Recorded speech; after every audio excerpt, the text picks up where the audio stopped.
জীবনে কখনো কখনো সব কিছু আমাদের মন মতো হয় না। কঠিন সময় আসে, হতাশা ঘিরে ধরে। কিন্তু জানেন কি? এই মুহূর্তগুলিতে ধৈর্যই হতে পারে আপনার সবচেয়ে বড় শক্তি। ধৈর্য মানে শুধু অপেক্ষা করা নয়, বরং প্রতিকূলতার মধ্যেও দৃঢ় থাকা। যখন জীবন কঠিন হয়ে ওঠে, তখনই আমাদের ধৈর্যের পরীক্ষা শুরু হয়। নিজেকে সময় দিন।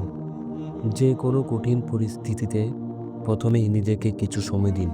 হুট করে সিদ্ধান্ত নেওয়া বা আবেগপ্রবণ হওয়া সমস্যাকে আরও জটিল করে তুলতে পারে। মনকে বুঝান যে এই মুহূর্তগুলো কেবল সাময়িক।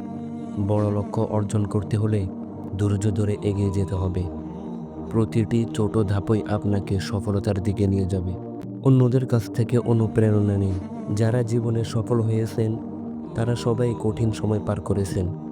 তাদের গল্প শুনুন, বই পড়ুন, অনুপ্রেরণা নিন। দেখবেন আপনিও ধৈর্য ধরে এগিয়ে যাওয়ার সাহস পাবেন। সঠিক সময় সঠিক কাজ করুন। প্রকৃতিতে সব কিছুরই নির্দিষ্ট সময় আছে। যেমন বীজ বপন করলে সঙ্গে সঙ্গে ফসল হয় না, ঠিক তেমনি সঠিক সময় সঠিক কাজ করলে ধৈর্যের ফল একদিন আসবেই।